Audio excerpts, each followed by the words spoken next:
पियो, खूब पियो, अपनी श्रवणेंद्री से ये भगवत चर्चा रूपी महाअमृत रस का खूब पान करो, बार बार पान करो। इसकी रचना भगवान श्री कृष्ण द्वैपायन व्यासदेव जी ने की है। इसमें निष्काम परम धर्म का निरूपण है। इसमें बहुत जल्दी शुद्ध अंतःकरण होकर सत्य वस्तु का बोध हो जाता है। जो श्रीमद् भागवत का श्रवण करता है तो दैहिक, दैविक, भौतिक तीनों तापों की शांति हो जाती है। जो इसका आश्रय लेता है उसे और कोई साधन करने की आवश्यकता नहीं होती, वो भगवत प्राप्त हो जाता है। जब कभी कोई पुण्यात्मा भगवत कृपा से इसके श्रवण का पूर्ण संयोग बनता है तो उसी समय भगवान निश्चय कर लेते हैं कि अब ये मुझे अधीन कर लेगा। श्रीमद् भागवत श्रवण मात्र से भगवान अधीनता स्वीकार कर लेते हैं। यह विशुद्ध ज्ञान का भी इसमें वर्णन है, भक्ति का भी वर्णन है, वैराग्य का भी वर्णन है। कोई श्रवण करे या कोई गायन करे और दोनों मनन करे तो निश्चित जीवन मुक्ति स्थिति श्रीमद् भागवत प्रदान कर देती है। ये रस केवल मृत्यु लोक में है, न स्वर्ग में है, न सत्यलोक में, न अन्य लोकों में। इसलिए खूब पान करो अपनी श्रवण इंद्री से इस भगवत रस का। सूत जी कहते, श्री सुखदेव जी महाराज ये कह ही रहे थे कि उसी समय और कोलाहल हो गया। जैसे श्री सुखदेव जी के आने पर कोलाहल हुआ था, सबकी दृष्टि गई तो देखा अपने पार्षदों के सहित बनमाली भगवान श्री कृष्ण मध्य में सभा के प्रकट हो गए। अब तो और आनंद बढ़ा। बड़े बड़े महापुरुषों ने सुंदर सिंहासन स्थापित किया, भगवान विराजमान हुए, मुरली मनोहर, सबने उनकी पूजा की। अब तो कोलाहल बंद ही नहीं हो रहा था। इतने में देखा तो भगवान महादेव जी उमा सहित, फिर देखा तो भगवान ब्रह्मा जी। अरे आनंद ही आनंद। महादेव जी, ब्रह्मा जी, भगवान श्री हरि सिंहासन में विराजमान। अब तो प्रह्लादस्तालधारी तरलगति तया चोद्धव कांस्यधारी वीणाधारी सुरर्षि स्वर कुशलतया राग करता अर्जुनो भूत इंद्रो वादीन मृदंगम जय जय सुकरा कीर्तने ते कुमारा यत्राग्रे भाववक्ता सरसर रचनया व्यास पुत्रो बभू। अब तो कीर्तन आरंभ हुआ पूजन के बाद। प्रहलाद जी बड़े फुर्तीले हैं, करताल बजाने लगे। उद्धव जी झांझ, देवर्षि नारद वीणा। गान विद्या में कुशल होने के कारण अर्जुन गान करने लगे, इंद्र मृदंग बजाने लगे, सनकादि बीच बीच में जय हो जय घोष करने लगे और श्री सुखदेव जी महाराज नृत्य करने लगे, भाव भंगियां प्रकट कर रहे। और इनके बीच में भक्ति ज्ञान वैराग्य महान तेजोमय होकर नटों के समान अद्भुत अद्भुत भाव भंगियां प्रकट कर रहे। अलौकिक कीर्तन। भगवान बहुत प्रसन्न हुए और कहा, तुम सबकी हमारे प्रति जो प्रियता, हमारे लीला चरित्र के प्रति प्रियता और ये कीर्तन, इससे मैं तुम्हारे अधीन हो गया हूं। वरदान मांगो तुम सब, जिसकी जो इच्छा हो। भगवान के वचन सुनकर समस्त सभा बहुत प्रसन्न हुई। प्रेमार्द चित्त से सबने हाथ जोड़कर कहा, भगवान हमारी यही प्रार्थना है कि भविष्य में जहां कहीं भी आपकी कथा हो, आपकी चर्चा हो, आप पार्षदों सहित अवश्य पधारें। जहां कहीं चर्चा हो। भगवान भी वचन देते हैं, मद्भक्ता यत्र गायन्ति तत्र तिष्ठामि नारदा। जहां भगवत चर्चा होगी भगवान विराजमान है। वैसे सेवक वाणी भी हमारी कहती, रसिद्ध ग्रंथ है, नाम वाणी जहां श्याम श्यामा तहां। जहां नाम वाणी है वहीं श्याम श्यामा विराजमान है। जहां कहीं भी भगवान की चर्चा होगी वहां भगवान अपने पार्षदों के साथ विराजमान होंगे, ऐसा वचन दिया। इसके पश्चात नारद जी ने भगवान तथा उनके पार्षदों को प्रणाम किया। फिर सुखदेव आदि तपस्वियों को नमस्कार किया। फिर जितने कथामृत पान करने के लिए सब लोग आए हुए थे, सबको, सब में भगवान विराजमान है। बड़ा आनंद वर्षा हुई। कोई भी वहां ऐसा नहीं था जिसको मोह हो, सबका मोह नष्ट। सब भगवत स्वरूप में। अब साक्षात ब्रह्मा जी, शंकर जी, बड़े बड़े महापुरुष और स्वयं अखिल कोटि ब्रह्मांड नायक परात्पर मुरली मनोहर लालजू महाराज का दर्शन, अब कोई अज्ञान रह जाएगा? सब पूर्ण काम होकर भगवत आनंद में मगन होकर जब आज्ञा हुई तो सब अपने अपने ऋषि मुनि वास स्थान की ओर गए। श्री सुखदेव जी महाराज ज्ञान भक्ति और वैराग्य को श्रीमद् भागवत में स्थापित किया। जो इसका पाठ करेगा उसके अंदर ज्ञान बढ़ेगा, वैराग्य बढ़ेगा, भक्ति बढ़ेगी और स्वयं भगवान उसके हृदय में प्रकट हो जाएंगे। भगवान ने वचन दिया है, जो दरिद्र हो, दुख की ज्वाला से जल रहा हो, वासना पिशाची ने जिसको रौंद दिया हो, माया के जाल में जो फंस गया हो, इस संसार से जो पार जाना चाहता हो, उसे इधर उधर नहीं भटकना चाहिए। श्रीमद् भागवत की चर्चा स्वयं करे, स्वयं सुने, 2-2 अध्याय 4-4 अध्याय रोज करे, बड़ा मंगल हो जाएगा। शौनक जी ने पूछा, सूत जी, श्री सुखदेव जी ने राजा परीक्षित को भागवत कब सुनाई? आपने बताया गोकर्ण ने धुंधकारी को सुनाई तो कब, और सनकादि ने नारद जी को सुनाई तो कब? ये मेरी जानने की इच्छा है। सूत जी ने कहा, भगवान श्री कृष्ण के स्वधाम गमन के बाद कलयुग के 30 वर्ष बीत जाने पर भाद्रपद मास की शुक्ला नवमी को सुखदेव जी ने एक कथा आरंभ की, राजा परीक्षित को सुनाई। भगवान के परम धाम जाने के बाद कलयुग के 30 वर्ष व्यतीत होने के बाद, राजा परीक्षित के कथा सुनने के बाद कलयुग के 200 वर्ष बीत जाने पर आषाढ़ मास की शुक्ला नवमी को गोकर्ण जी ने धुंधकारी को कथा सुनाई। और कलयुग के 230 वर्ष निकल जाने के बाद कार्तिक शुक्ला नवमी को सनकादि ने यह कथा आनंद घाट हरिद्वार में सब ऋषियों के समझ सुनाई। जो आपने पूछा मैंने उत्तर दे दिया। कलयुग में भगवत प्राप्ति की रामबाण औषधि भगवान की चर्चा, भगवान का नाम जप। संतजन, आप लोग आदर पूर्वक इस भगवत कथा अमृत का पान कीजिए। ये श्री कृष्ण को अत्यंत प्रिय, संपूर्ण पापों का नाश करने वाला, मुक्ति का एकमात्र कारण, प्रेम भक्ति को बढ़ाने वाला श्रीमद् भागवत महापुराण की चर्चा आपको पूर्ण कर देगी। जिसके कानों में थोड़ी देर भी भागवत की चर्चा पड़ गई है तो यमराज जी कहते हैं यमदूतों से कि भूल कर उनके पास मत चले जाना, जिनके कानों में सुख शास्त्र श्रीमद् भागवत की थोड़ी भी चर्चा पड़ गई है। मेरी शक्ति नहीं है कि भगवत चर्चा सुनने वालों को मैं दंड दे सकूं। इसलिए सबसे प्रार्थना है, असारे संसारे विषय विष संगा कुल धिया क्षणार्धम क्षेमार्थम पिबत सुख गाथा तुल सुधाम। ये संसार असार है। असार माने कुछ भी इकट्ठा कर लो, जब यहां से जाओगे तो कुछ साथ नहीं जाएगा, शरीर भी नहीं, तो सार क्या हाथ लगा।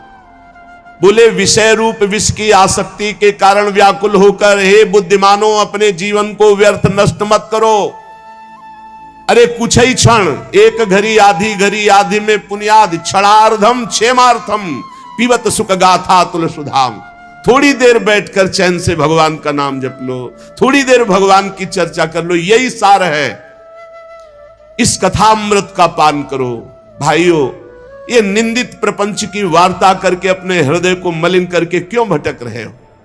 जब भगवान की चर्चा कान में जाती है तो सब वासनाओं का नाश करके भगवत भक्ति मुक्ति इसको प्रकाशित करती है। जिसके गले से, कंठ से भगवान की चर्चा का संबंध, जिसके कानों से भगवान की चर्चा का संबंध, उसका वैकुंठ से संबंध हो जाता है। शौनक जी, मैंने अनेक शास्त्रों को पढ़ा है, गोप रहस्य देखा है, सिद्धांतों का निचोड़ किया है, सबका सार यही निकला है कि जिसका चित्त भगवान की लीला कथा में लगा है वो निश्चित भगवत प्राप्त हो जाता है। त्रिलोकी में कुछ भी असाध्य नहीं जिनको भगवान में प्रीति है, नाम में, लीला कथा गायन में, लीला कथा श्रवण में।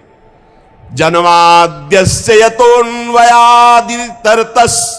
चार्थेष्वभिज्ञः स्वराट् तेने ब्रह्म हृदय आदि कवये मुह्यन्ति यत्सूरयः तेजो वारि मृदां यथा विनिमयो यत्र त्रिसर्गो मृषा धाम्ना स्वेन सदा निरस्तकुहकं सत्यं परम धीमहि।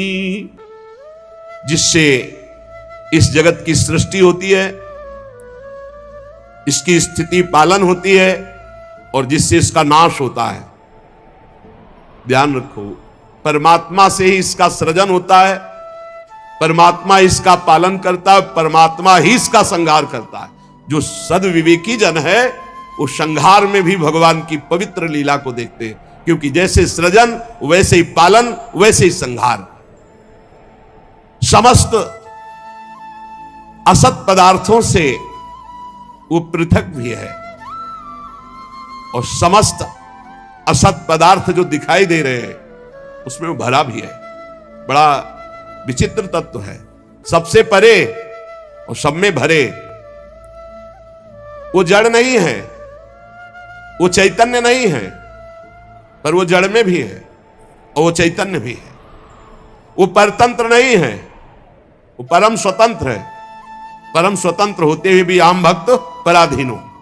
वो स्वयं प्रकाश है, सबका परम प्रकाशक जो ही ब्रह्मा अथवा हिरण्यगर्भ नहीं, प्रत्युत उन्हें भी अपने संकल्प से जिसने प्रकट किया, उनको वेद ज्ञान का दान किया, जिसके संबंध में बड़े बड़े विद्वान मोहित हो जाते हैं।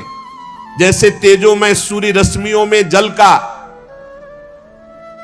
जब गंगा के किनारे देखा प्रातःकालीन किरणें ऐसे पड़ती तो बालू में लगता निर्मल जल भरा हुआ है, और जल में स्थल का और स्थल में जल का भ्रम हो जाता है।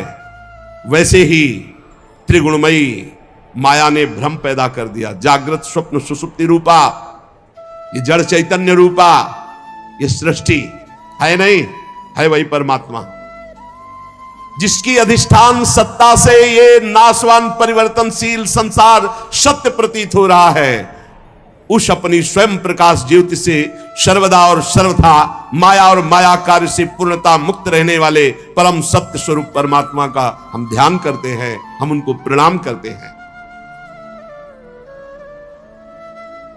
एक बार भगवान विष्णु एवं देवताओं के परम पुण्यमय क्षेत्र नैमिषारण्य में शौनकादि ऋषियों ने भगवत प्राप्ति की इच्छा से 1000 वर्ष में पूरे होने वाले एक महान यज्ञ का अनुष्ठान किया। एक दिन उन लोगों ने प्रातःकाल अग्निहोत्रादि नित्य कृत्यों से निवृत्त होकर सूत जी का पूजन किया और उन्हें ऊंचे आसन पर बैठा कर बड़े आदर से प्रश्न किया। ये सूत जी उनके पुत्र उग्रश्रवा हैं। पहले वाले सूत जी का नाम रोमहर्षण था। तो महाभारत प्रसंग में उसके बाद इसकी रचना हुई, तो अब इसके प्रवक्ता हैं उग्रश्रवा। सूत जी के पुत्र सूत जी ही हुए, और रोमहर्षण जी को तो बलराम जी ने कृपा करके परम पद पहुंचा दिया था। जब बलराम जी तीर्थ यात्रा करते हुए गए तो आप सिंहासन पे विराजमान चर्चा कर रहे थे, तो उनका तुम्हें धर्म का ज्ञान है कि महापुरुषों के आने पर उठकर खड़े होना चाहिए, तुम दूसरों को उपदेश करते हो, जब तुम्हें इतना ज्ञान है और उसका पालन नहीं कर रहे हो तो इसका मतलब है तुम दंड के अधिकारी हो। और ऐसे कुशा उठाया। अब ऋषियों ने कहा हमने तो मंत्र बल से इनको आशीष दिया था कि जब तक हमारी यज्ञ होगी तब तक ये पधारेंगे नहीं, आपने तो आपका तो हो गया, कौजिला दें। तो कहा आपका भी संकल्प व्यर्थ नहीं होना चाहिए और हमारा भी संकल्प। तो उनका पिता ही पुत्र रूप में अवतरित होता है। चलो, तो बिना पढ़े सब कुछ उग्रश्रवा जी के हृदय में, जो सूत जी के हृदय में था, वो सब जागृत हो गया। तो ऋषियों ने नित्य अपना प्रातःकालीन कर्म करके सूत जी का पूजन करके ऊंचे आसन पर बैठाकर प्रश्न किया। ऋषियों ने कहा सूत जी आप निष्पाप हैं, आपको समस्त इतिहास, पुराण, धर्मशास्त्र, सिद्धांत सब का ज्ञान है। वेदवेत्ताओं में श्रेष्ठ भगवान बादरायण ने, श्री कृष्ण द्वैपायन व्यासदेव जी ने, भगवान के सगुण निर्गुण रूप को जानने वाले दूसरे मुनियों ने जो कुछ जाना है वो सब आपको ज्ञान है।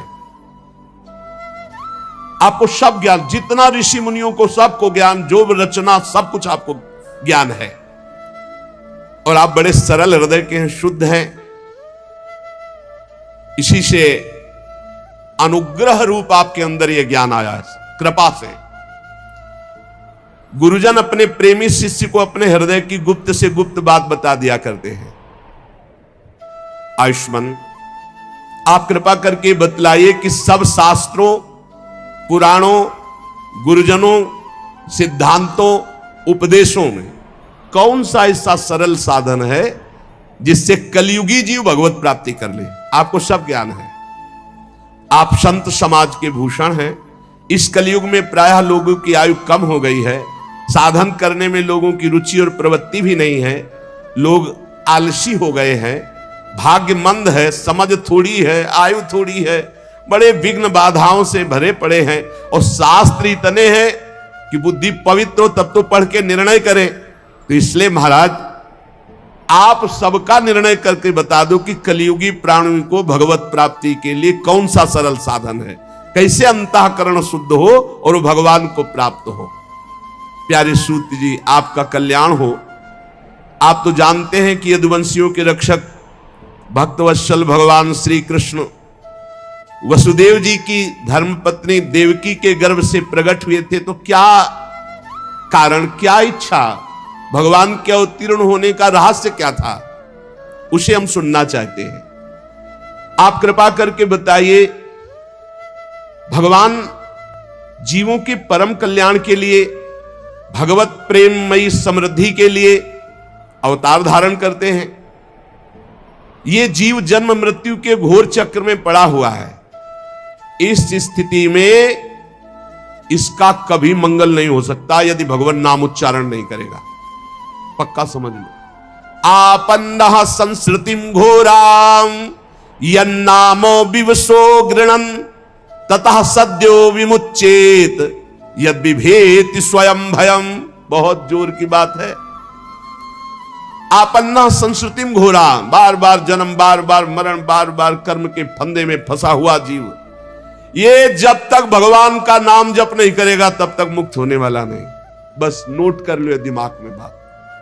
ये बचपन से लेके अभी तक सब शास्त्रों का, सब गुरुजनों का, महंतों का, महापुरुषों का, ऐसे सूत जी महाराज, हम तो अल्प ज्ञान वाले, अल्प संग वाले, ये तो महत संग, महत ज्ञान वाले। वो कह रहे संस्कृति चक्र से बचने के लिए एकमात्र उपाय है, यन्नाम विवशो गृणन ततः सद्यो विमुच्येत यद विभेति स्वयं भयम। यदि जीव को यह सौभाग्य मिल जाए भगवान के मंगलमय नाम जप का, तो नाम जप से उसकी बहुत जल्दी मुक्ति हो जाए। क्योंकि भय भी भगवान से डरता है। ऐसे भगवान का जो नाम जप करता है वह भय हो जाता है। सूत जी परम विरक्त, परम शांत मुनिजन भगवान के श्री चरणों की शरण में रहते हैं। अतः उनके स्पर्श मात्र से संसार के जीव पवित्र हो जाते हैं। जो संत जन नाम जप करते हैं, भगवान के शरणागत है, उनके दर्शन स्पर्श से जीव के पाप नष्ट हो जाते हैं। इधर गंगा जी के जल का बहुत दिनों तक सेवन किया जाए नियम पूर्वक, तब कहीं गंगा जी पवित्रता प्रदान करती। पर भगवान के भक्त जो नाम जप करते हैं, लीला चरित्र गायन करते हैं, उनके मुख से लीला सुनना, उनके दर्शन, उनके तत्काल गंगा पापम शशि तापम दैन्यम कल्प तरुस तथा पापम तापम तथा दैन्यम हरति साधु समागमा। भगवान का कलिमलहारी पवित्र यश भला कौन ऐसा आत्मशुद्धि वाला, इच्छा वाला होगा जो श्रवण न करे। वो लीला से अवतार धारण करते हैं। बड़े बड़े महात्मा जन उनके लीला चरित्रों का गायन श्रवण करते हैं। हम बड़े श्रद्धालु हैं और आपके श्रीमुख से सुनना चाहते हैं। बुद्धिमान सूत जी, सर्वसमर्थ प्रभु अपनी योग माया से स्वच्छंद लीला करते हैं। अब हम श्री हरि के मंगलमयी अवतार कथाओं का श्रवण करना चाहते हैं। पुण्य कीर्ति भगवान श्री हरि की लीला सुनने से हमें कभी तृप्ति नहीं हो सकती, क्योंकि पद पद पर ऐसा आनंद आता है भगवत चरित्र सुनने में, नया नया रस का अनुभव होता है कि कभी तृप्ति ही नहीं होती। भगवान श्री कृष्ण अपने को छिपाए हुए इस लोक में ऐसी चेष्टा की कि सहसा कोई जान ही ना पावे कि ये भगवान है, मानो मनुष्य हो। परंतु कितना भी हो, ऐसी लीलाएं तो हुई हैं बलराम जी के साथ प्रभु श्री कृष्ण की, जो केवल भगवान कर सकते हैं, दूसरा नहीं कर सकता। कलयुग है, हम लोग दीर्घकालीन सत्र का संकल्प लेकर बैठे हैं, बढ़िया अवकाश है, और आप कथा सुनाने वाले हो, हम सब 88,000 ऋषि सुनने वाले। इसलिए मानो किसी को बहुत बड़ी दरिया से पार जाने के लिए नौका और कर्णधार मिल जाए, ऐसे आप मिल गए सूत जी। अब आप भगवान की परम पवित्र चर्चा सुनाइए, लीला चरित्र सुनाइए।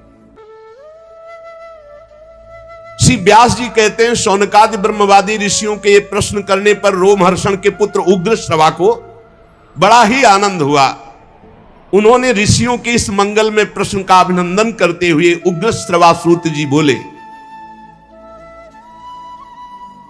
ये उस समय की बात है जब सुखदेव जी महाराज प्रकट होकर, अभी कोई संस्कार नहीं हुआ, लौकिक वैदिक कोई अनुष्ठान नहीं हुआ, बस जन्म हुआ और चल दिए। पिताजी भगवान व्यास देव जी पीछे पीछे पुकार रहे, हा बेटा हा बेटा, पर ये मुड़ के भी नहीं देखे। तो वृक्षों से उत्तर निकला, सुकोहम सुकोहम सर्वभूत हृदयम, समस्त भूतों के हृदय में विराजमान भगवान सुखदेव जी। ऐसे महामहिम पहले श्री सुखदेव जी को हम नमस्कार करते हैं। ये श्रीमद् भागवत अत्यंत गोपनीय रहस्यात्मक पुराण है। ये भगवत स्वरूप का अनुभव कराने वाला, इस समस्त वेदों का सार, संसार में फंसे हुए जो लोग घोर अज्ञान अंधकार के पार जाना चाहते हैं, उनको जरूर सुनना चाहिए। बड़ी करुणा है मुनियों की, जो हमारे लिए भगवत प्राप्ति का ये मार्ग प्रशस्त किया है। श्री सुखदेव जी को नमस्कार, श्रीमद् भागवत को नमस्कार। नारायणम नमस्कृत्य नरम चैव नरोत्तमम देवीं सरस्वतीं व्यासम ततो जय मुदीरयेत्। मनुष्यों में सर्वश्रेष्ठ भगवान के अवतार नर नारायण ऋषियों को नमस्कार। बुद्धि प्रदान करने वाली देवी सरस्वती को नमस्कार। रचयिता भगवान व्यास देव जी को नमस्कार। अपने अंतःकरण पर विजय प्राप्त करके भगवत प्रेम प्राप्ति के लिए हम इस महापुराण की चर्चा करते हैं। ऋषियों, आपने संपूर्ण विश्व के कल्याण के लिए बड़ा सुंदर प्रश्न किया है, क्योंकि यह प्रश्न श्री कृष्ण के संबंध में है और इससे भली भांति अंतःकरण शुद्ध हो जाएगा और भगवत प्राप्ति हो जाएगी। मनुष्यों के लिए सर्वश्रेष्ठ धर्म वही है जिससे भगवान श्री कृष्ण की भक्ति प्राप्त हो जाए। भक्ति भी ऐसी जिसमें किसी प्रकार की कामना ना हो। ये समस्त धर्मों के दान पुण्य तीर्थ अवगाहन सब साधनों का फल है कि भगवान श्री कृष्ण श्री हरि में भक्ति हो जाए। अहेतुक्य अप्रतिहता ययात्मा संप्रसिद्धति सा वै पुंसाम परो धर्मो यतो भक्ति अधोक्षते। सब धर्मों का श्रेष्ठ फल यही है, भगवान श्री कृष्ण में भक्ति हो जाए। भक्ति भी कैसी है? अहेतुकी, अबाध भक्ति, कोई हेतु कोई कामना नहीं, अबाध नित्य निरंतर। ऐसी भक्ति में हृदय आनंद से लबालब भर जाता है और उसी समय परमात्मा का साक्षात्कार होता है। अखंड प्रसन्नता में भगवान का साक्षात्कार होता है। भगवान श्री कृष्ण में भक्ति होते ही, चित्त जोड़ते ही अद्भुत ज्ञान प्रकाशित हो जाता है। ये पढ़ा लिखा ज्ञान नहीं, ये स्वयं प्रकाशित होता है। वासुदेवे भगवती भक्ति योगः प्रयोजितः जनयत्यासु वैराग्यम ज्ञानम च यद हेतुकम।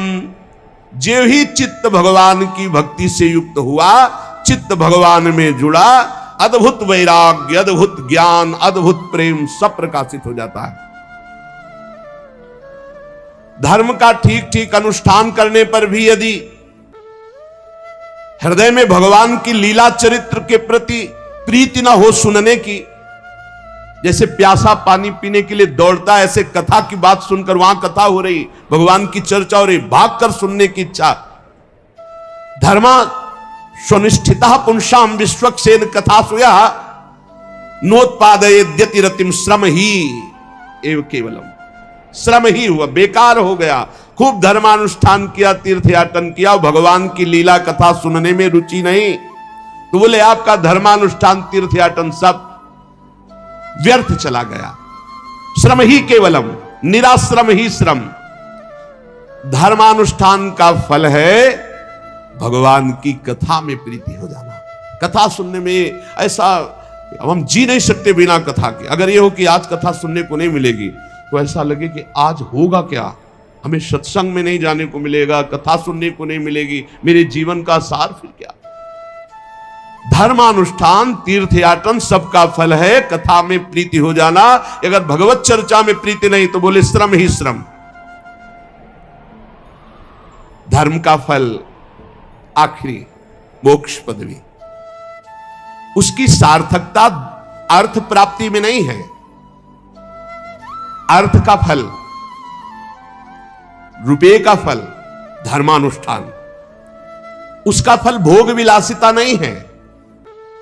भोग विलास जीवन यापन के लिए, इंद्रिय तृप्ति के लिए नहीं है। जीवन निर्वाह भगवत प्राप्ति के लिए, तत्व जिज्ञासा के लिए, उसका फल स्वर्ग आदि लोकों के भोग भोगने के लिए नहीं।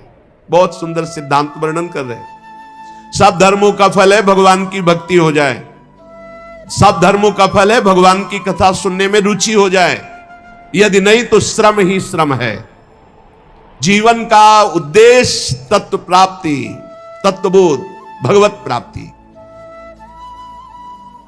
तत्ववेत्ता लोग ज्ञाता और ज्ञेय के भेद से रहित अखंड अद्वितीय सच्चिदानंद स्वरूप सब में विराजमान है। यह है तत्वबोध, सब में प्रभु विराजमान। कोई उसे ज्ञानी जन ब्रह्म कहते हैं, योगी जन परमात्मा कहते हैं, भक्त जन भगवान कहते हैं, वही एक तत्व है। श्रद्धालु मुनिजन भगवान की पावन चर्चा श्रवण से परमात्मा स्वरूप का अपने आप अनुभव हो जाता है, पक्का पक्का। जैसे जैसे हम भगवत चर्चा सुनते जाते हैं वैसे वैसे हमारा चित्त प्रभु में जुड़ता है। जहां प्रभु में चित्त जुड़ा कि ज्ञान वैराग्य भक्ति तत्वबोध सब आ जाता है, अपने आप आ जाता है। अपने अपने धर्मानुष्ठान का फल है कि हमसे भगवान प्रसन्न हो जाए, हमारा निरंतर नाम जप चलने लगे। इसलिए एकाग्र मन से भक्तवत्सल भगवान का ही नित्य निरंतर श्रवण करो, कीर्तन करो, ध्यान करो, नाम जप करो। यही जीवन का परम लाभ है। कर्मों की गांठ बड़ी कड़ी है। यदनुध्यासिना युक्ता कर्म ग्रंथ निबंधनम छिन्दन्ति कोविदास तस्य को न कुर्यात कथारतिम। कर्मों की गांठ बड़ी कठिन है, इसे केवल भगवत चिंतन की तलवार से काटा जाता है। रात दिन अखंड चिंतन, और अखंड चिंतन होता है भगवत चरित्र सुनने से। जब हृदय पवित्र होता है तो कौन ऐसा मनुष्य होगा जो अपने कल्याण की चाह रखता और भगवत लीला कथा सुनने में रुचि न रखे। देखो शौनक जी, जब बहुत काल तक पवित्र तीर्थों का सेवन किया जाता है, बहुत सुंदर सिद्धांत का वर्णन है, तब उसे संत समागम मिलता है। पुण्य पुंज बिन मिलहि न संता। और जब महापुरुषों की, संत महापुरुषों की सानिध्य में हम अपने सौभाग्य का अनुभव करते हैं तो उनकी बातें सुनने में हमें रुचि हो जाती है। तदनंतर श्रवण की इच्छा। तीर्थादि पवित्र साधन, उससे महत सेवा, और महत सेवा से तदनंतर श्रवण की इच्छा। श्याम महत सेवया तो वासुदेवे कथा रुचि। महापुरुषों के, संतों के संग का, उनकी सेवा का क्या फल? भगवान की कथा सुनने में आसक्ति हो जाए। जहां जहां पी की बात सुने खोजत तिन गैनन। फिर कथा में जो रुचि होती है उससे हृदय पवित्र होता है, अशुभ वासनाएं नष्ट होती है और हृदय में तड़पन हो जाती कि अब भगवान को भूलेंगे नहीं, अब इसी जन्म में भगवत प्राप्ति करनी है। और उसके हृदय में भगवान प्रकाशित हो जाते हैं। जब भगवान की चर्चा सुनने का संयोग बनता है तो पाप थर्रा जाते हैं कि अब तो हमारा नाश हो जाएगा। रजोगुण तमोगुण के भाव काम लोभादि शांत हो जाते हैं। चित्त में सतोगुण निर्मल भाव, समस्त आसक्तियां मिट जाती हैं। हृदय आनंद से भर जाता है। भगवान के तत्व का अनुभव अपने आप हो जाता है। हृदय में आत्मस्वरूप भगवान का साक्षात्कार होते ही हृदय की ग्रंथि छिन्न भिन्न, सारे संदेह मिट गए, कर्म बंधन क्षीण, परमानंद। इसलिए बुद्धिमान जन को चाहिए कि भगवान श्री कृष्ण के प्रति प्रेम भक्ति हो। वही प्रेम भक्ति तत्वबोध और परमानंद की प्राप्ति कराती है। और वो भक्ति होती है नाम जप से, भगवत लीला चरित्र श्रवण से। प्रकृति के 3 गुण हैं, सतोगुण, रजोगुण, तमोगुण। इनको स्वीकार करके संसार की उत्पत्ति, स्थिति और संहार ये एक ही परमात्मा कर रहा है। जो विष्णु बना है वही ब्रह्मा बना है, वही रुद्र बना है। वो एक ही तत्व है, दूसरा नहीं, 3 रूप धारण किए हुए। इसलिए चाहिए उसी परम तत्व भगवान श्री हरि, इनकी आराधना करो। यदि तमोगुणी आराधना करोगे तो फिर अधोगति होगी। अब जैसे तमोगुण में कोई भूतों की आराधना करता है, कोई ऐसे जो, तो फिर उसी वैसे ही स्वभाव बनता, वैसे ही गति होती है। प्राचीन काल से अब तक जितने महापुरुष हुए हैं वो विशुद्ध भगवान श्री हरि की आराधना, वही हर है, वही ब्रह्मा है, पहले बता चुके। जो इस संसार सागर के पार जाना चाहता है उसे किसी की निंदा तो नहीं करनी, किसी में दोष दर्शन नहीं देखना, पर जो घोर स्वभाव वाले लोग हैं इनसे दूरी बना के रखना है। ना इनकी उपासना करनी है, ना इनका संग करना है। जिसका स्वभाव राक्षसी है वो भी अपने को आराधक मानते कि मैं आराधना करता हूं, बड़े राक्षसी स्वभाव के, पशुओं की हत्या करना, मदिरा पीना, सब। कभी ऐसे लोगों का संग न करे। जो धन और ऐश्वर्य की, संतान की कामना से भूत प्रेतों को पूजते हैं वो भूत ही प्रेत बनते हैं, ध्यान रखना। क्योंकि उनका स्वभाव उनके जैसा मिलता है तो उनकी वही गति होती है। एक यक्षिणी को सिद्ध किए थे, कान में ऐसे विष्ठा लगाए थे, तो कान में यक्षिणी विष्ठा में बैठ करके वो बताती थी कि इनका नाम ये है, ये यहां से आए, इस कामना से आए। तो एक बार भाई जी से हनुमान प्रसाद पोद्दार जी के पास सूचना पहुंची कि एक भगवत प्राप्त महात्मा है, वो देखते ही बता देते हैं तुम्हारा नाम क्या, तुम्हारा गांव क्या, तुम किस काम से आए हो। भाई जी ने कहा ऐसी तो सिद्धियां होती हैं, भगवत प्राप्ति तो अलग विषय है, ऐसा तो सिद्धियों का विषय होता है। फिर उन्होंने छोटी छोटी सब बातें उनकी बताई तो भाई जी ने कहा हम भी दर्शन करेंगे ऐसे। भाई जी गए तो भगवत प्राप्त महात्मा भाई जी, उन्होंने एक ही दृष्टि में देखा भक्ति तो है ही नहीं, और ये कोई साधारण सिद्धि है, ये कोई भागवतिक सिद्धि नहीं। तो जब सब चले गए तो उन्होंने भी बताया कि आप भाई जी से हनुमान प्रसाद पोद्दार जी हैं, आप ये जानने आए हैं कि हम कौन सी सिद्धि रखते हैं। भाई जी ने कहा हाँ ये तो बात है, पर हम ये जानना भी चाहेंगे कि आपका पर्सनल ज्ञान तो है नहीं, आप त्रिकालज्ञ तो है नहीं, फिर आपको बता कौन रहा है। तो आस पास हटा करके फिर कान में रुई ऐसे लगाए हुए थे, दिखाया कि ये मल है और इसमें यक्षिणी बैठी है, वो सब बताती है। भाई जी ने कहा हम इस बात से प्रसन्न हुए कि आपने कोई छल कपट नहीं किया, आपने स्पष्ट बता दिया, लेकिन हम आपको बताते जा रहे हैं कि यही आपकी दुर्गति करेगी। आप सबको बताते हैं और मैं तुम्हें बताता हूं कि यही तुम्हारी दुर्गति करेगी। एक दिन यक्षिणी से पूछा उसने कि हम मरेंगे कब, तो मरने का टाइम उसने बता दिया। तो मरने के टाइम को जो सुना तो भागे नर्मदा की तरफ, कि वहां जाके एकांत में अब क्योंकि उनको पता था कि इससे कल्याण थोड़ी होना है, उठा के पटक दिया। यक्षिणी ने कहा जिंदगी भर गुलामी करवाता रहा, अब जाएगा अपने को तरने के लिए, अब मैं तेरे ऊपर सवार रहूंगी, तू मेरी आज्ञा का पालन करेगा, अभी शरीर छूटे तेरा तब अभी दे। बिल्कुल ले नर्मदा जी जाले दिया, पटक दिया उठा के। तो कह रहे हैं जो भूत प्रेतों की उपासना करते मिलता जुलता स्वभाव है, उनकी गति भी ऐसी ही हो जाती है। पितृभूत प्रजेशादीन श्रेय ऐश्वर्य प्रजेप सभा, जो रुपये की कामना से, संतान की कामना से, नाना प्रकार की भोग कामना से, ये सब बहुत सावधान। जीवन भगवान की प्राप्ति के लिए है। वेदों का तात्पर्य श्री कृष्ण में है, यज्ञों का उद्देश्य श्री कृष्ण है, योग श्री कृष्ण है, समस्त कर्मों की समाप्ति श्री कृष्ण में है, ज्ञान से ब्रह्म स्वरूप श्री कृष्ण को ही जाना जाता है, तपस्या से श्री कृष्ण की प्रसन्नता प्राप्त की जाती है, धर्मानुष्ठान से श्री कृष्ण को ही रिझाया जाता है, सब साधनों की गतियां श्री कृष्ण में ही समा जाती है। वासुदेव परा वेदा, वासुदेव परा मखा, वासुदेव परा योगा, वासुदेव परा क्रिया, वासुदेव परम ज्ञानम, वासुदेव परम तपा, वासुदेव परो धर्मो, वासुदेव परागति।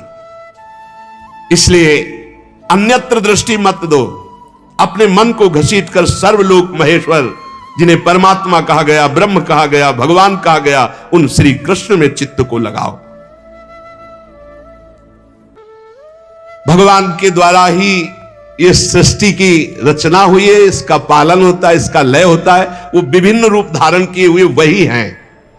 श्री श्रुति जी कहते हैं सृष्टि के प्रारंभ में कोई तारीख नहीं लिखी है कब किस दिन से प्रारंभ हुई, ये ऐसी अनिर्वचनीय माया है कि इसकी कुछ तारीखें नहीं होती।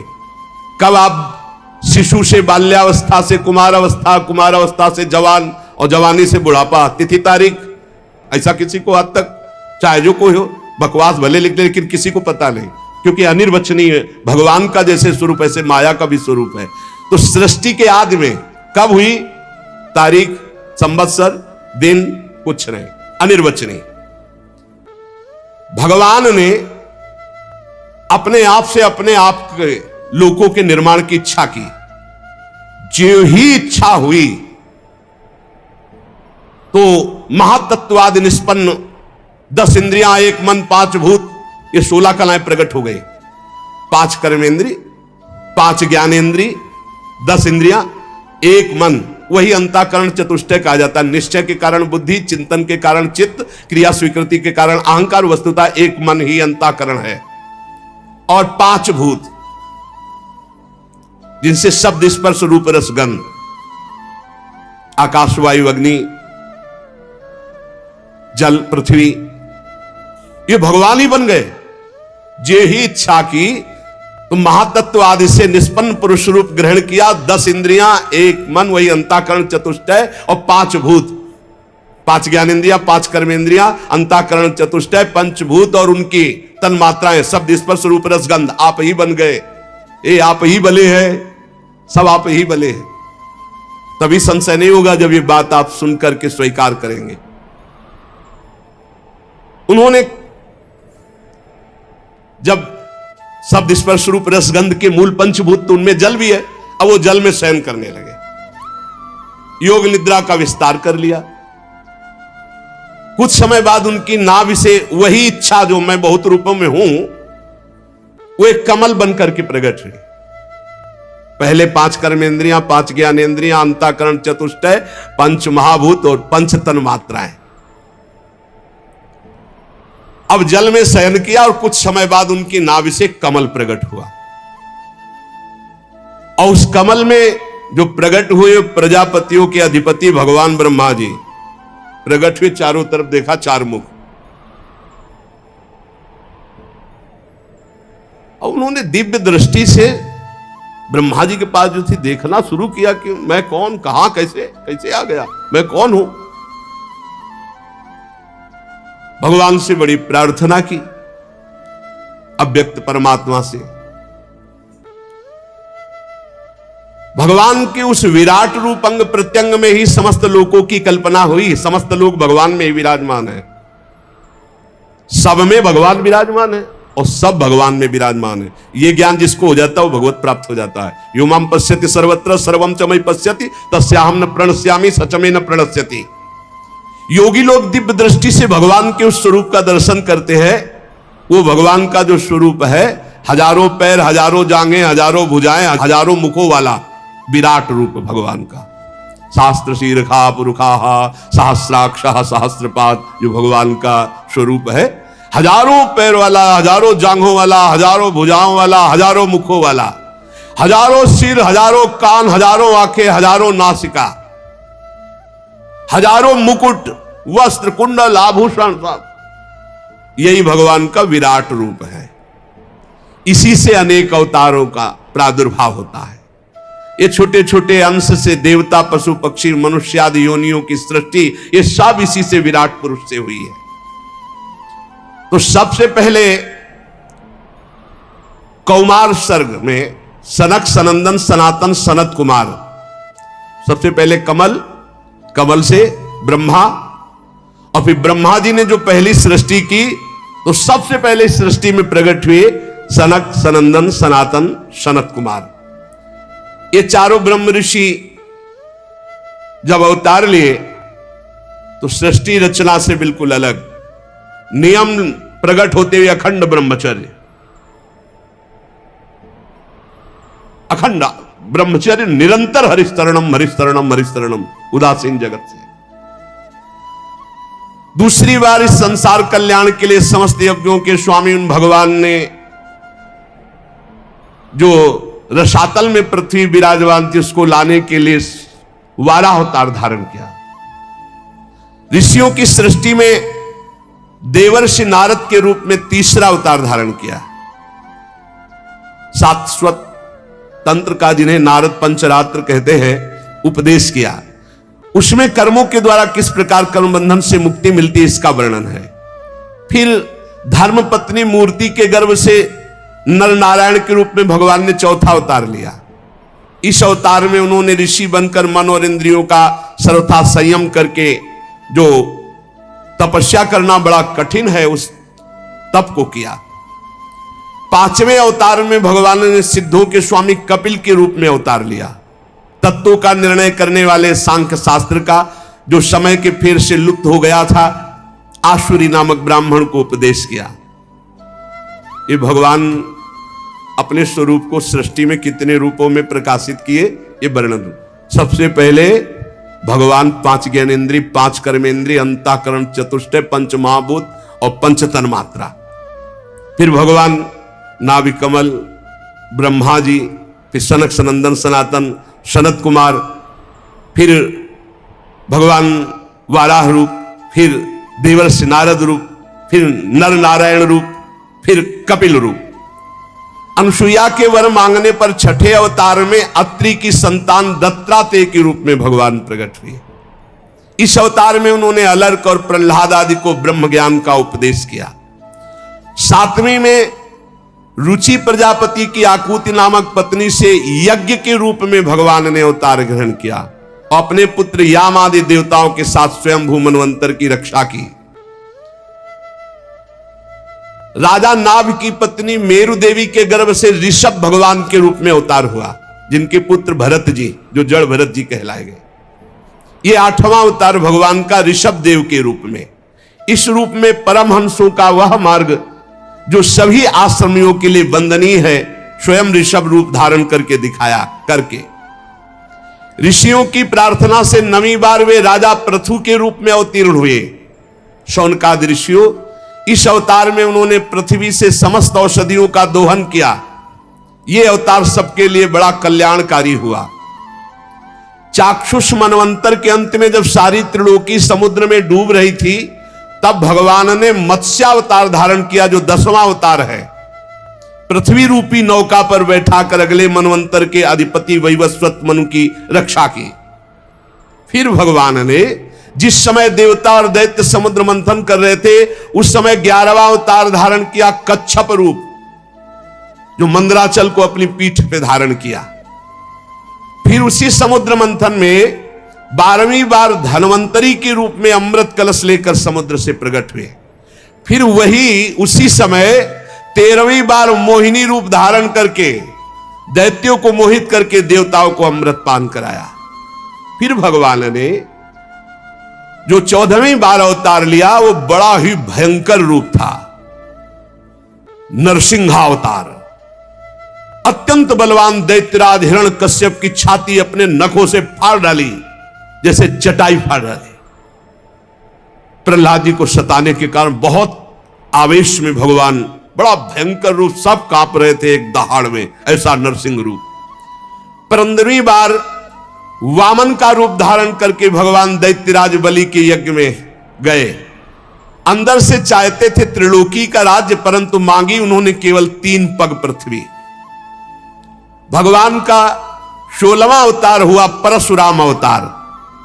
जब देखा कि ये दुष्ट स्वभाव वाले राजा लोग धर्मद्रोही है, मनमानी आचरण कर रहे, तब क्रोधित होकर 21 बार इन धर्म विरोधी स्वभाव वालों का विनाश किया, 21 बार।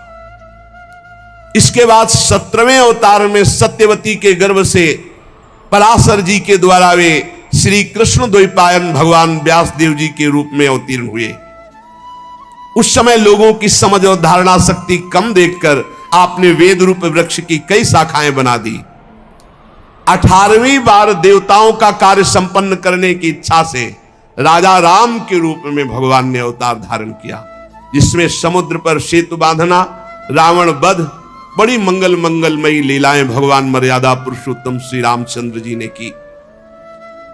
19वें और 20वें अवतार में यदुवंश में बलराम और श्री कृष्ण के नाम से भगवान का अवतार हुआ। इसके बाद कलयुग आ जाने पर मगध देश बिहार में देवताओं के द्वेषी दैत्यों को मोहित करने के लिए अजन के पुत्र रूप में भगवान का बुद्धावतार उस समय कह रहे कि होगा तो हो गया। इसके भी बहुत पीछे बाद जब बिल्कुल कलयुग का अंत होना होगा, जब सब लुटेरे हो जाएंगे, कोई किसी का रक्षक नहीं, सब मनमानी आचरण, तो विष्णु यश नामक ब्राह्मण के घर कल्कि के रूप में भगवान अवतीर्ण होंगे। यहां 22 अवतारों की गणना की गई, परंतु भगवान के 24 अवतार प्रसिद्ध हैं। कुछ विद्वान 24 की संख्या यूं पूर्ण करते हैं।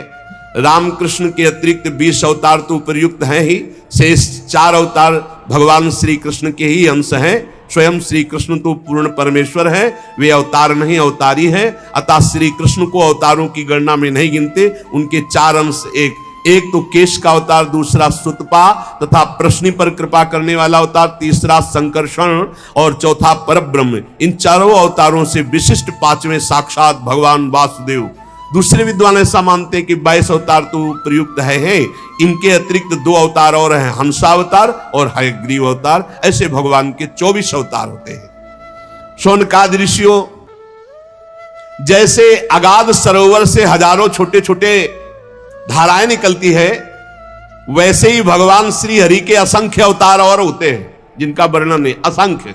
वो अपने भक्त के लिए कभी कोई अवतार धारण कर सकते हैं। जैसे द्रौपदी के लिए चीर अवतार धारण किया, कहां लिखा है? द्रौपदी के लिए चीर अवतार तो 24 में थोड़ी है। बोले असंख्य अवतार, जब जरूरत पड़े भक्त के लिए तब वो तुरंत अवतार धारण करते हैं, अंतर ध्यान हो जाते हैं। जैसे अगाध सरोवर से छोटे छोटे बहुत सी धाराएं निकलती है, ऐसे भगवान श्री हरि के असंख्य अवतार हैं। ऋषि, मनु, देवता, प्रजापति, मनु पुत्र और जितने भी महान शक्तिशाली वे सब के सब भगवान के ही अंश हैं। ये सब अवतार तो भगवान के अंशावतार अथवा कलावतार है, परंतु भगवान श्री कृष्ण तो स्वयं भगवान अवतारी है, सबके अवतारी है। जब लोग दैत्यों के अत्याचार से व्याकुल हो उठते हैं, तब युग युग में अनेक रूप धारण करके भगवान उनकी रक्षा करते हैं। भगवान की दिव्य जन्मों की एक कथा अत्यंत गोपनीय रहस्यमयी है। जो मनुष्य एकाग्र चित्त से नियम पूर्वक प्रातः काल या सायंकाल इस कथा को सुनेगा, उस समस्त दुखों और पापों से छूट जाएगा। प्राकृत स्वरूप रहित चिन्मय भगवान का जो स्थूल जगदाकार रूप है, ये जगदाकार रूप भगवान ही है। ये उनकी माया के महतत्वादि गुणों से भगवान में ही कल्पित है। जैसे बादल वायु के आश्रय रहते हैं, धूसरपना धूल में होता है, परंतु अल्प बुद्धि मनुष्य बादलों को आकाश में और धूसरपने का वायु में आरोप करते हैं। ऐसे ही अविवेकी पुरुष सबके साक्षी आत्मा में स्थूल दृश्य रूप जगत का आरोप करते हैं। इस स्थूल रूप से परे भगवान का एक सूक्ष्म अव्यक्त रूप है, जो ना तो स्थूल की तरह आकार आदि गुणों वाला है और ना देखने में आता है, ना सुनने में आता है। वो सूक्ष्म से सूक्ष्म है। आत्मा का आरोप या प्रवेश होने से वही जीव कहलाता है। बात समझिए अगर पकड़ पा रहे हो। इस आकार आदि से अलग भगवान का एक सूक्ष्माति सूक्ष्म रूप है, न देखने में आता है, न सुनने में आता है, न पकड़ में आता है। सूक्ष्म स्वरूप, उसी को आत्मा कहा गया है। और वही जब शरीराभिमान से युक्त हो जाता है तो उसी को जीव कहते हैं। और उसी शरीराभिमानी का बार बार जन्म मरण होता है। और है कौन? वही है, वही है। बस ये बात समझना है। भगवत स्वरूप होकर भगवत लीला में जाया जाता है। भगवान का एक सूक्ष्म अव्यक्त रूप है जिसका आकार आदि नहीं है, न देखने में आता है न सुनने में आता है, वो बड़ा सूक्ष्म है। तो क्या कहते हैं उसको? बोले आत्मा। और जब वही आत्मा अपने स्वरूप को भूलकर देह भाव में आ जाती तो उसे कहते हैं जीव। और इसी जीव का बार बार जन्म मरण होता है। ये लौटते चले जाओ तो पहुंचोगे वही प्रभु में ही। उपर्युक्त सूक्ष्म और ये स्थूल शरीर, वो सूक्ष्मात्म तत्व, स्थूल शरीर अज्ञान के कारण अपना मैं मान लेता है। ये शरीर को मैं मान लेना, साला झंझट इसी में है।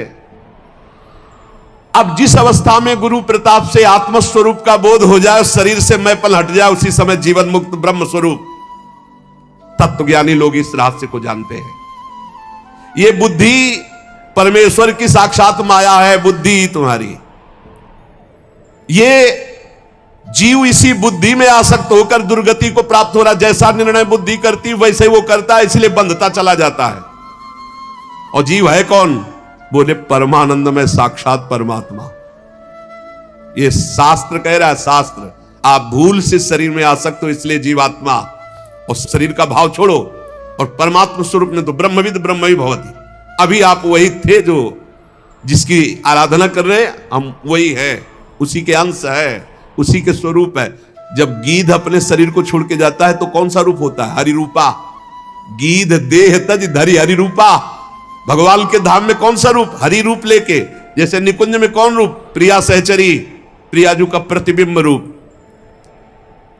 उसी समय जीव परमानंदमय स्वरूप को प्राप्त हो जाता है जिस समय बुद्धि से अपना संबंध हटा देता है। बुद्धि में फंस गया, पुरंजन पुरंजनी में फंस गया, और पुरंजनी में फंस करके अनेकों पुर में वो रमण कर रहा है, कभी सुअर, कभी कुत्ता, कभी गधा, कभी क्या क्या। इसीलिए तत्वज्ञानी लोग जानते हैं कि इस परमात्मा की माया का नाम बुद्धि है। इस बुद्धि रूपा माया से बच जाए। और सलाह इसी बुद्धि की होती, पूरी की पूरी। जितनी जेलें भरी, जितने अपराध हैं, सबकी सलाहकार ये बुद्धि है।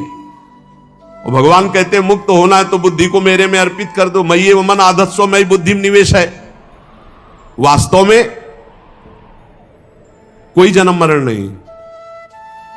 बोले यहां रोज फूक रहे हैं, रोज मर रहे हैं, रोज जन्म रहे, कहे जन्म मरण स्वप्न। स्वप्न स्वप्न में जैसे देखा ना तो जगने पर सब झूठा होगा ना, ऐसे ये मोह चल रहा, बड़ा भारी स्वप्न चल रहा है।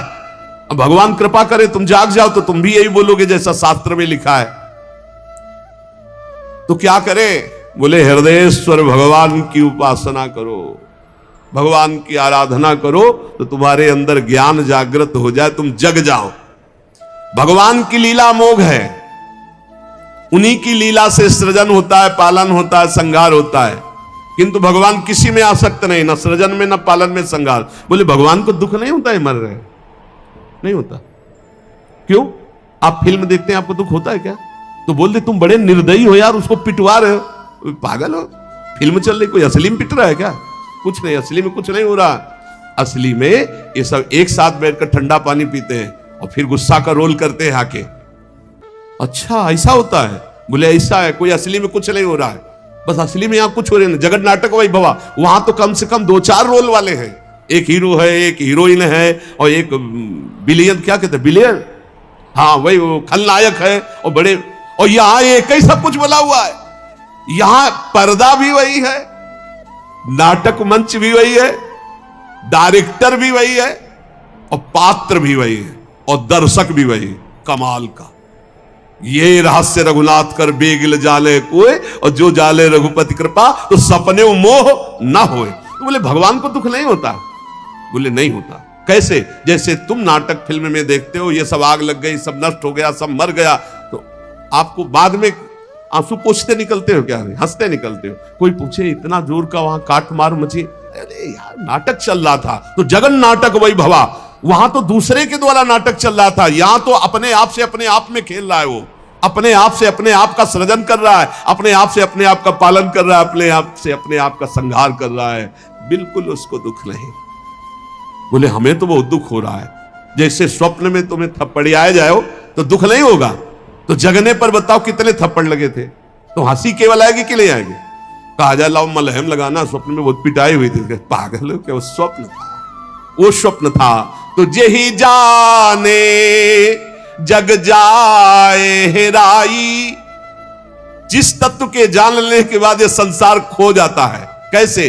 जागे जथा स्वप्न भ्रम जाई, जो जगले पर स्वप्न का महत्व खत्म, ऐसे जागृत होने पर सृष्टि रचना पालन संहार ये सब खत्म। एक वासुदेवा सर्वमित समहात्मा सुदुर्लभा, वही वासुदेव भगवान विराजमान है। ना कोई जन्मना, ना कोई मरना, ना कोई बढ़ना, ना कोई घटना, ये सब स्वप्न।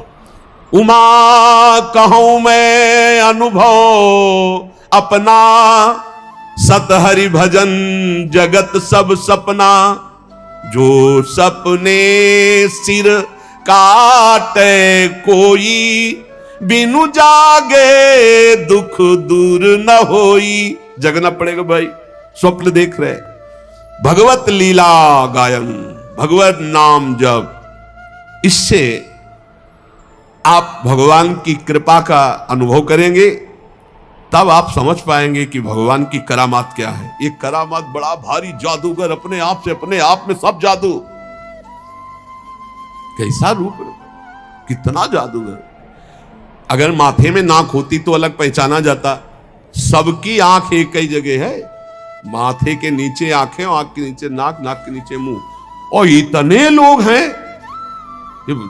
जैसे स्टेशन में है या कहीं बहुत कथा प्रसंग, जहां लाखों की भीड़, तो लोग सब पहचाने जाते, अमुक अमुक अमुक। कैसा ब्रह्मा जी के पास छापा खाना है, सब अलग अलग। देखो रंगीली शरण, विशाखा शरण, अमुक शरण, अमुक शरण, सबके ये हो कि भाई थोड़ा अंतर है कि किसी के नाक यहाँ है, किसी के यहाँ नाक यहाँ है, किसी के नाक यहाँ है, तो पहचान सबको वैसे, और सब अलग अलग पहचाने जाते, और सब में एक ही है, और एक ही सब बना हुआ है। बड़ा विचित्र खेल है। इसीलिए भजन करो, नाम जप, भगवान का लीला चरित्र गायन श्रवण, और इसी जन्म में हम भगवत प्राप्त हो जाए। भगवान के नाम में बड़ी ताकत है, भगवान की लीला चरित्र गायन श्रवण में बड़ी ताकत। दो बातें तो जीवन बना लो। सेवक जी महाराज कह रहे हैं, सेवक शरण सदा रहे, अनत नहीं विश्राम, कै वाणी हरिवंश की, कै हरिवंश है। या हम भगवत चर्चा कर रहे हैं, या सुन रहे हैं, या नाम जप कर रहे हैं, बाहरी शरीर से जो भी क्रियाएं, नौकरी, व्यापार, किसानी, सब भगवत गुणगान, भगवत नाम जप, सीधे भगवत प्राप्ति। नहीं तो बड़ा भारी जादू फैला है, बड़ा जादू, बड़ा जादू। अरे पूरी जिंदगी 10-10 साल, 50-50 साल, 60-60 साल के कोई है, सब निकल गई। बोले कितने साल के? बोले 35-50। है क्या तुम्हारे पास? बोले वही लालसा की भोग के सुखी हो जाऊं, कुछ इकट्ठा कर लूं, और बनते बनते बिगड़ गए और दब गए, राख बन के दब गए, पता नहीं फिर आगे जन्म। सावधान, बड़ा जादू का तमाशा है, बहुत जादू है भगवान की माया में। ऐसा जादू डाला कि पूरा जिंदगी निकला जा रहा है, होश में नहीं आ रहे, होश में नहीं आ रहा। मैं कौन, हमारा लक्ष्य क्या है? बस यही दिखा है, लड़का बच्चा, रुपया पैसा, कमाओ खाओ, मौज मस्ती। अंदर से खोखला, ऊपर से मढ़ने से कुछ नहीं होगा। सच्चिदानंद भगवान का नाम, लीलाओं का गायन, ये तुम्हें असली सौंदर्य प्रदान करेगा। असली सौंदर्य भगवत स्वरूप होकर भगवान के धाम में जाना। ये बाहरी से कुछ नहीं होने वाला। हमें तो लगता है कि हमारी प्रार्थना ये मान ली जाए, भूल में मत पड़ो, असलियत में तुम नहीं हो। तुम्हें ये सवारी मिली है भगवत प्राप्ति के लिए, अगर सावधान रहे तो ठीक, और नहीं समय निकल गया तो मन पछितई है अवसर भी। खूब नाम जप करो, भगवत चरित्र सुनो, और मस्ती से भगवान के आश्रित होकर जगत सेवा करो। जिसको जो कर्तव्य मिला है, किसानी, व्यापार, नौकरी, राष्ट्र सेवा, समाज सेवा, परिवार सेवा, ये सब भगवान को प्रसन्न करने वाली, कहीं भागने की जरूरत नहीं। जो जहां हो वहीं भगवान के मानकर नाम जप करो, लीला चरित्र गायन श्रवण करो, भगवत प्राप्ति पक्की। कह रहे कि जिसके कान में भगवान की चर्चा चली गई, यमदूतों से यमराज जी कहते हैं भूल कर मत जाना, उनकी तरफ देख मत लेना, क्योंकि भगवान की चर्चा सुन चुके। आप तो रोज सुन रहे हो, पर घड़े में छेद ना हो तो बहुत जल्दी भर जाएगा, और चलनी में गैया दुहे तो दोष दैव को दे। ये छेद कुछ है, इनको बंद कर दो तो ये जो कथामृत है ना, ये जो नामामृत है ना, ये उफान में आ जाए, और उफान में आ जाए तो सारे विकार नष्ट हो जाएंगे। एक बार हिम्मत करके निकलो भाई, हम सब भगवान की शरण में है, एक बार इस माया प्रपंच से निकलो, नाम जप निरंतर करते रहो, देखना आपकी आध्यात्मिक उन्नति कैसी होती। नाम जप पकड़ लिया, जीत गए पक्का। लीला चरित्र तो हर समय हम नहीं सुन सकते, हर समय नहीं गा सकते, हर समय संयोग नहीं मिल सकता, लेकिन नाम हर समय, नाम और जब चरित्र सुनने और कहने का समय मिले, खूब उदार हृदय से सुनो और गाओ भगवान की लीला। तव कथा अमृतम तप्त जीवन, ये हृदय को बड़ा आनंद प्रदान करने वाली, मोहमल का नाश करने वाली, भगवान की सर्व पापों का नाश करके परम पद प्रदान करने वाली है। धुंधकारी जैसा पापी 7 दिन में भगवान के परम पद का अधिकारी हो गया। और आप धाम में बैठ करके रोज चर्चा सुन रहे हैं, आपको संशय है क्या? पर विमान तो यहाँ नहीं आएगा, यहाँ तो बस ऐसे जाना, दरवाजा खुला, अंदर गए। यहाँ विमान नहीं आएगा, विमान की आशा में मत रहना, यहाँ विमान नहीं आएगा। तो वृंदावन धाम है, बस ये वर्दी छूटी, पोशाक दूसरी मिली और श्री जी के पास चले गए। यहीं तो जाना है, यहीं पास ही में है, बस दरवाजा खुलना है। दरवाजा खुला, दिव्य वृंदावन चल सकी। अब यहाँ ऐसे 4 पार्षद विमान इस आशा में, वृंदावन धाम है, यही हम तो घर आ चुके हैं। अरे लाखों माला का जो भजन का प्रभाव बाहर है, एक मालक है, ये धाम है। यहाँ थोड़ी चर्चा, थोड़ा भजन, थोड़ा सत्कर्म, थोड़ा पुण्य, थोड़ी सेवा बड़ा लाभ प्रदान करती। कहाँ बैठ के सुन रहे हो? बोले वो नैमी सारण में सुन रहे, वो हरिद्वार में सुन रहे। ये सब भगवान के रचित तीर्थ है। नैमी सारण तीर्थ जानते हो क्यों? सुदर्शन चक्र के प्रभाव से। और यहाँ स्वयं भगवान लीला रत थे, है और आगे रत रहेंगे। प्रिया प्रीतम का घर है ये, बस ट्रांसफर होगा, यहाँ शरीर ये छूटा और निकुंज की पोशाक मिलेगी, चल सकी प्रियाजू के पास। अनंत जन्मों की सच्ची मानिए, हम भूल गए। जैसे पिछले जन्म में हमारे कौन माता पिता थे पता नहीं ना, बिल्कुल पता नहीं। ऐसे हमारे असली परिवार के जन हैं प्रिया प्रीतम। हम भूलकर माया में फंस गए। जिस समय आपको दृष्टि मिलेगी तो आप चिल्ला के रो पड़ेंगे, जैसे अपने माता पिता को पहचान ले तो कैसा लगता है। ऐसे असली आए मिले परिवार आपने, हरिहसि कंठ लगायो, भाग बड़ो वृंदावन पायो। अब बस घर जाना है, अपने घर जाना है, और कुछ नहीं रह गया। समय व्यतीत करो, जीवन के श्वासें खत्म हो और अपने श्री जी के पास चलना। विश्वास पक्का रखना, विश्वास में डगमगाए तो साधन बल से नहीं है। हित दूर जो विश्वास है तब वही सुधर है बात, ना तर माया पंथ में फिरे जो टक्कर खार। निरंतर नाम जप करो और जितना बन सके उतना परोपकार करो, दूसरों का हित करो, बड़ा आनंद रहेगा। शेष चर्चा आगे। श्री राधा वल्लभ लाल की जय।